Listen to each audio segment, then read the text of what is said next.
Et bonjour les amis, je suis très heureuse de vous retrouver aujourd'hui pour vous présenter les énergies de la semaine à venir, donc du 29 juillet au 3 ou 4 août.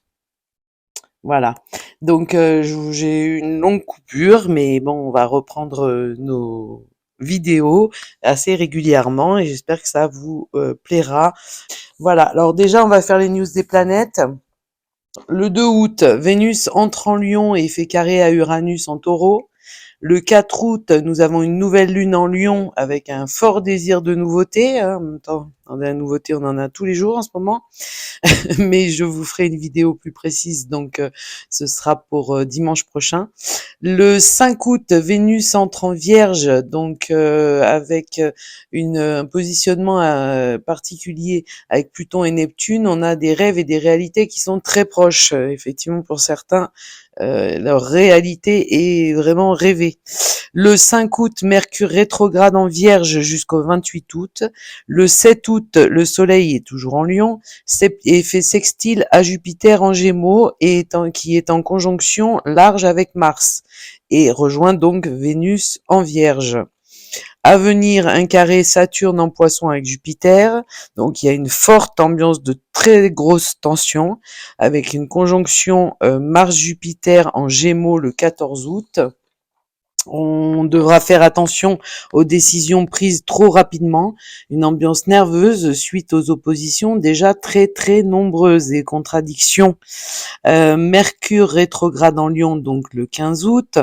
Ensuite, le 16 août, Mars fait carré à Saturne, donc il va y avoir le test des limites qui ont été fixés. Effectivement, hein, on est dans un monde de limites et en même temps c'est normal. La pleine lune le 19 août en Verseau est signe aussi de très très grande tension avec deux carrés en T, donc le Soleil avec Mercure en opposition à la Lune, chacun carré à Uranus et Saturne et Vénus sont opposés, tous deux carrés à Jupiter et Mars. Donc il y a un fort besoin, une grosse nécessité d'une évolution, un souhait de liberté et qui est opposé à un désir de sécurité et d'engagement de l'autre côté. Donc on ressent des changements imminents. Il y a une forte impulsion et des événements fortement annonciateurs. Portez une attention particulière à ce que vous ressentez et aux événements qui se passent, qui sont annonciateurs de la suite. Attention aux décisions impulsives, donc comme je disais, qui ne sont que un soulagement temporaire et qui ne peuvent pas prospérer sur le long terme. Le 22 août, le Soleil entre en Vierge comme Vénus. Ça va permettre de remettre un peu d'ordre, mais il va falloir de toute façon remettre un peu d'ordre, hein, on le voit bien. Le 27 et le 28 août, Vénus est opposée à Neptune et Uranus et Pluton sont en trigone à Vénus et en sextile à Neptune. Donc Vénus entre en Balance le 29 août, en trigone exact à Pluton. Désormais, des compromis vont être possibles. Donc on a quand même un ciel et des positionnements de planètes très très très actifs. Donc on va voir ce que nous disent les cartes par rapport à la semaine qui arrive. Déjà, ce sera un bon début. Alors avec le symbolone, nous avons l'affliction, la maladie. Alors, effectivement, c'est pas une carte magique. Donc avec le signe du Gémeaux et du Capricorne, Mercure et Saturne.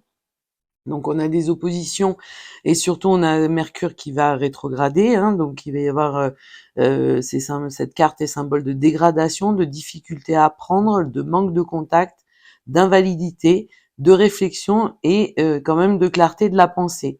Donc cette carte nous dit ton agilité est en train de diminuer, tes mouvements deviennent difficiles, tu fais du surplace. Tu n'as pas encore compris pourquoi il est si important pour ton développement que tu marques une pause. Peut-être qu'il y aura besoin de pause aussi dans le délire. Ensuite, tu dois endosser donc plus de responsabilités tant pour tes actes que pour tes pensées. Tu dois affronter les difficultés et faire preuve de patience. L'homme est soumis à un destin. Il est des périodes où il doit traverser seul des déserts. Il en est d'autres pour danser et sauter. Cette complémentarité te deviendra évidente si tu as appris à endosser des responsabilités pour la période que tu es en train de vivre. Alors, effectivement, il faudrait peut-être se poser quelques questions. Donc ça, c'est pour le symbolone qui est toujours très très sympa. Ensuite, on a découverte, désir, et spirituel. Donc effectivement, on est sur des choses très intéressantes, découvertes peut-être de secrets, un désir qui est de cacher ou de découvrir, hein, et surtout désir spirituel, donc un désir de se retourner vers tout ce qui est spirituel et profondément humain. Ensuite, avec le Divine Actu, nous avons Rockefeller, ça sort pas, Black Lives Matter, le danger, une arrivée ou une ouverture, et la communication par les réseaux sociaux. Donc effectivement, il y a peut-être la fin d'une période, la fin d'un délire qui devrait, qui met en danger. Stay back, donc effectivement, attention, hein, il faut faire attention à ne pas se laisser embourber dans une situation et dans un délire ambiant. Et ça va nous ouvrir sur quelque chose de nouveau, hein. Donc on parlait de la nouvelle lune, donc le 4 août, effectivement, donc à la fin de la semaine prochaine. Peut-être que la nouveauté, effectivement, va nous emmener, et cette ouverture et cette arrivée, enfin moi je vois plus une ouverture, peut se faire par le biais des communications et des réseaux sociaux qui vont nous faire découvrir des choses, et certainement, alors certainement pas nous emmener vers une spiritualité, mais vers une réflexion différente ou un point de vue différent. Déjà, ce serait pas mal. Ensuite, avec le Béline, nous avons la sagesse, donc on est dans le même esprit. Le cloître, donc effectivement, on se tient en retrait, et il faut se sortir, s'isoler peut-être pour reprendre le sens commun, pour reprendre les choses de manière beaucoup plus humaine, beaucoup plus raisonnée et moins impulsive, et moins saccadée et emmenée dans cette espèce de tourbillon délirant.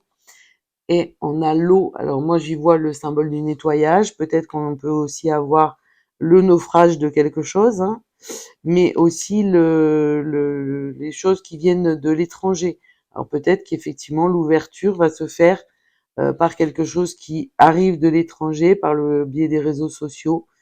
Voilà pour cette semaine qui donc est partagée entre une espèce de mouvement infernal, une espèce de boule de neige là qui nous emmène une avalanche de conneries, de méchanceté, de délire, enfin non, quelque chose d'assez négatif, mais qui va finalement nous emmener tellement loin, nous amener donc à prendre un peu de recul, hein, le cloître est face au danger, et du coup nous faire mettre en retrait, et parce que on va être un peu en retrait, on va pouvoir réfléchir différemment et être beaucoup plus spirituel et beaucoup plus mesuré dans nos pensées, dans nos actions et dans notre façon de voir les choses et d'agir.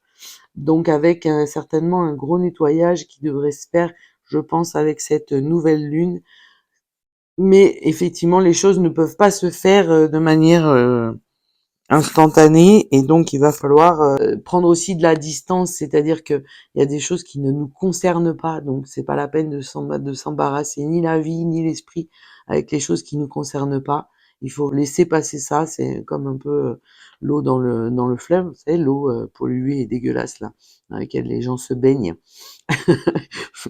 Donc voilà, il faut laisser passer ce flot, se tenir un peu en retrait, se recentrer sur soi, rester ancré, hein, toujours, c'est super compliqué, je sais, moi aussi, des fois je décolle, mais il faut rester ancré et regarder les choses avec beaucoup de spiritualité, beaucoup d'intériorité, beaucoup de ressenti intérieur, et revenir à des choses qui sont fondamentales pour nous, qui sont essentielles, et se détacher de tout ce qui est détail, délire, manifestation de l'ego. Voilà, si ça ne nous concerne pas, faut vraiment faire un gros nettoyage qui permettra une ouverture sur autre chose, sur des choses beaucoup plus intéressantes, spirituelles certainement, mais surtout beaucoup plus humaines. Voilà les énergies pour la semaine donc du 29 juillet au 4 août. Je vous souhaite une excellente semaine. Je vous remercie de votre écoute. Pensez à liker, à partager si cette vidéo vous a plu et à commenter si le cœur vous en dit. Ce sera un grand plaisir de vous lire. Je vous souhaite une très très belle semaine et je vous dis à bientôt. Au revoir.